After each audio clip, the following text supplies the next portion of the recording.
Hi guys, welcome to my YouTube channel. നമ്മൾ ഇന്ന് ഒരു പുതിയൊരു സ്ഥലം ഈ സ്ഥലം പോർച്ചുഗലാണ്. പോർച്ചുഗൽ വന്നതിന് ശേഷം അങ്ങനെ പുറത്തേക്കൊന്നും പോവാറില്ല.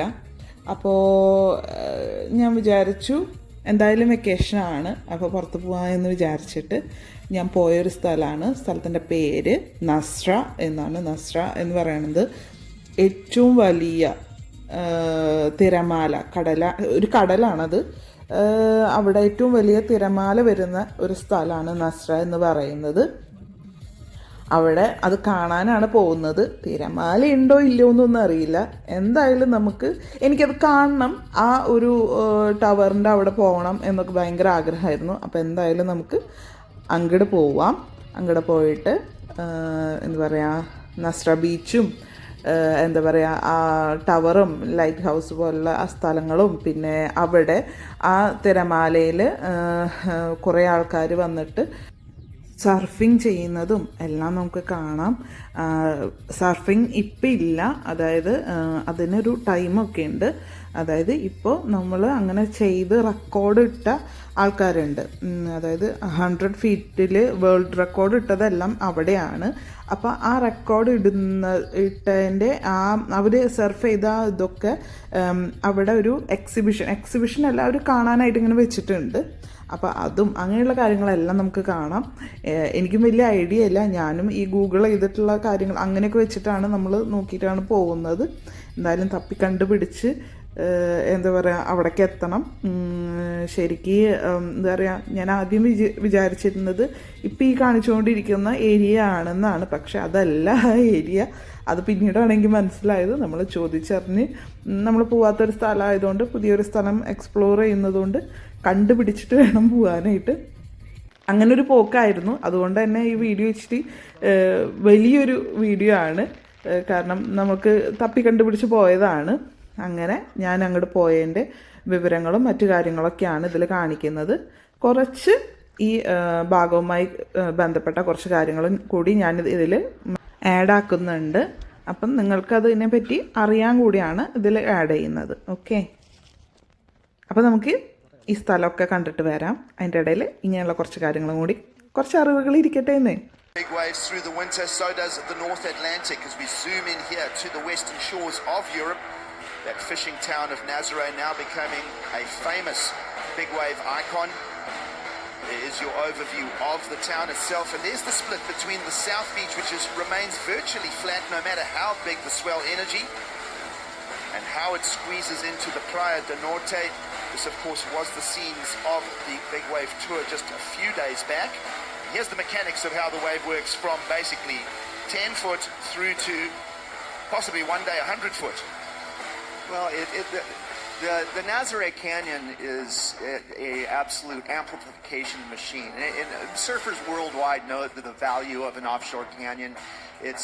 This one's up to 8,000 feet deep, just a few miles offshore, and that allows the waves to come in at a much greater speed, but it also tends to bend one wave train slightly from a different angle, and then when those two trains peak, the peaks cross up, and that's what the famous sort of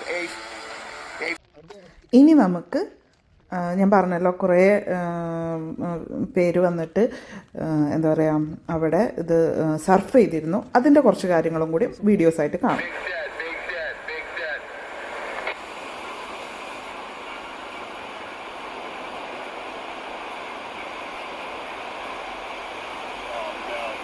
Oh my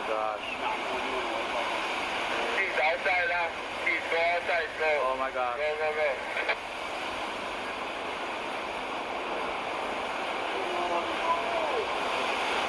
Go. Ride her down. Keith, get out. There's a big set coming, Keith, get out. Oh my gosh, the back.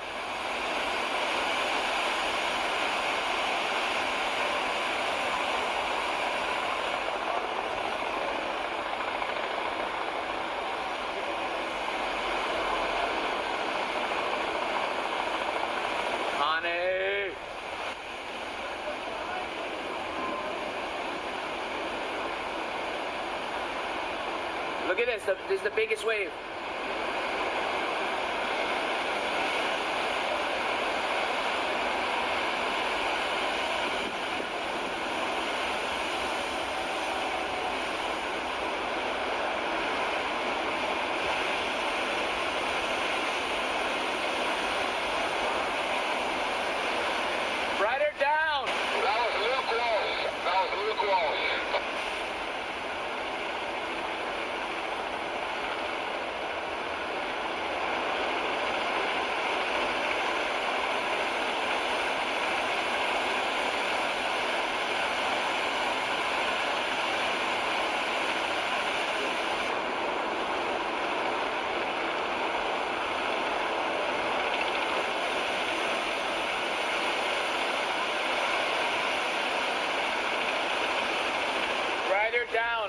down.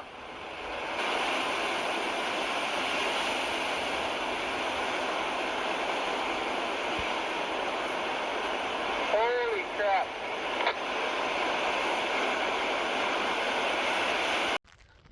അപ്പോൾ ഇത്രയും നേരം കണ്ടിരുന്ന കാര്യങ്ങൾ ഇതൊക്കെ നടന്ന സ്ഥലമാണ് ഇനി നമ്മൾ കാണാൻ പോകുന്നത്. അവർ സർഫ് ചെയ്ത സ്ഥലം, ആ വലിയ വേവ് വരുന്ന സ്ഥലങ്ങൾ, പിന്നെ എന്താ പറയുക, അവരുടെ സർഫിംഗ് ബോർഡ് ആരെല്ലാം ചെയ്തു, അതിന് അവർ ചെയ്ത സർഫിംഗ് ബോർഡുകളെല്ലാം ഇവിടെ വെച്ചിട്ടുണ്ട്. അവരുടെ പേരും എത്ര ഫീറ്റിൽ പോയിട്ടുണ്ട്, അങ്ങനെയുള്ള എല്ലാ കാര്യങ്ങളും ഇതിൽ ഇവിടെ വെച്ചിട്ടുണ്ട്. ഒരു ചെറിയൊരു ഏരിയ ആണ്, ഒരുപാട് വലിയ സ്പേസ് ഒന്നുമല്ല, ഒരു ചെറിയൊരു ഏരിയ ആണ്. പിന്നെ ഇതിലേക്ക് എൻ്റർ ആവുന്നതിന് ടിക്കറ്റ് ഉണ്ട്. വെറും 2 യൂറോയെ വരുന്നുള്ളൂ ടിക്കറ്റ് ഫീസായിട്ട്. വളരെ ബഡ്ജറ്റ് ഫ്രണ്ട്ലി ആണ്. പിന്നെ കാണാനാണെങ്കിലും നല്ല ഭംഗിയാണ് കാണാനായിട്ട്. പിന്നെ മഴയൊക്കെ ഉണ്ടായിരുന്നു, അപ്പം അത് കാരണം ഒരു ഇച്ചിരി ഇതായി. പക്ഷെ എന്നാലും എന്താ പറയുക, നല്ല രസമുള്ള സ്ഥലങ്ങൾ. നമുക്ക് അതിൻ്റെ ടോപ്പ് വരെ പോവാം, ആ ലൈറ്റിൻ്റെ അടുത്ത് വരെ പോവാം. നമുക്ക് അവിടെ പോയി നിന്നിട്ട് ഫോട്ടോസും വീഡിയോസും നല്ല രസമായിരുന്നു കേട്ടോ. പിന്നെ വേവ് ഒന്നും ഉണ്ടായിരുന്നില്ല നമ്മൾ പോകുന്ന സമയത്ത്.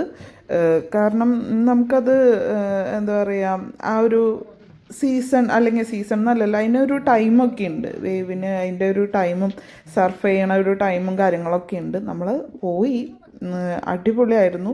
നല്ല കാറ്റായിരുന്നു, നല്ല തണുത്ത കാറ്റ്, മഴ, അങ്ങനെ എന്താ പറയുക, നല്ലൊരു ക്ലൈമറ്റ് ആയിരുന്നു. പിന്നെ ഇനി നമുക്ക് ആ സ്ഥലങ്ങളൊക്കെ കാണാം. കുറച്ച് വീഡിയോസൊക്കെ എടുത്ത് ഫോട്ടോസൊക്കെ എടുത്തിട്ടാണ് ഞാൻ പോകുന്നത്. ഈ കാണുന്നതാണ് ആ ലൈറ്റ് ഹൗസ്. നല്ല ഭംഗിയാണ് കാണാനായിട്ട്. നല്ല തണവായിരുന്നു. നമ്മൾ ചെല്ലുന്ന സമയത്ത് അധികം ആൾക്കാരൊന്നും ഉണ്ടായിരുന്നില്ല, പക്ഷെ പിന്നീട് നിറയെ ആൾക്കാരായി അവിടെ. ഇത് ശരിക്കും പറഞ്ഞാൽ ഒരു ഇങ്ങോട്ട് വരാൻ സുഖമാണ്, ഒരു ഇങ്ങനെ താഴ്ന്ന ഒരു പ്രദേശത്തേക്ക് വരുന്ന പോലെയാണ്. പക്ഷെ തിരിച്ചു പോകാൻ നല്ല ബുദ്ധിമുട്ടായിരുന്നു. അത് ഈ വീഡിയോയിൽ കാണാം. നല്ല രസമുള്ളൊരു സ്ഥലം. പക്ഷേ ഇതിപ്പോൾ കടൽ ഭയങ്കര ശാന്തമായി കിടക്കുന്ന സമയമാണെന്നാണ് അവിടെ ഒരു ഗൈഡ് ഉണ്ടായിരുന്നു അവർ പറഞ്ഞത്. പക്ഷേ വേവിൻ്റെ ടൈമിൽ ശരിക്കും നമ്മൾ നിൽക്കുന്ന ആ ഒരു ഏരിയയിലേക്ക്, അത്രയും ഉയരത്തിലാണ് നമ്മൾ നിൽക്കുന്നത്, അവിടേക്ക് വരെ എന്താ പറയുക, കടലിൻ്റെ തിര വന്നടിക്കും. അങ്ങനൊരു സ്ഥലമാണെന്നാണ് അവർ പറഞ്ഞത്.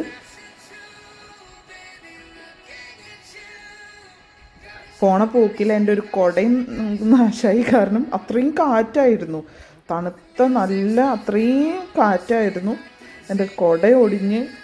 പക്ഷേ വീഡിയോസും ഫോട്ടോസൊന്നും മിസ്സാക്കിയില്ല. കുറച്ച് ഫോട്ടോസും വീഡിയോസും ഒക്കെ അങ്ങനെ എടുത്ത്.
അങ്ങനെ സ്ഥലങ്ങളെല്ലാം കണ്ടു കഴിഞ്ഞ് ഞാൻ തിരിച്ചു പോവാണ്. ഈ കാണുന്നതാണ് ഞാൻ മുമ്പ് പറഞ്ഞ, ശരിക്കും ഇത് ഒരു കയറ്റാണ്. വരുമ്പോൾ വളരെ സുഖമായിട്ട് വന്നു, പക്ഷെ കയറാൻ നല്ല ബുദ്ധിമുട്ടായിരുന്നു. അപ്പോൾ ഇന്നത്തെ വ്ളോഗ് ഇവിടെ തീർന്നിരിക്കുകയാണ്. അപ്പോൾ എല്ലാവർക്കും ബൈ ബൈ, സീ യു.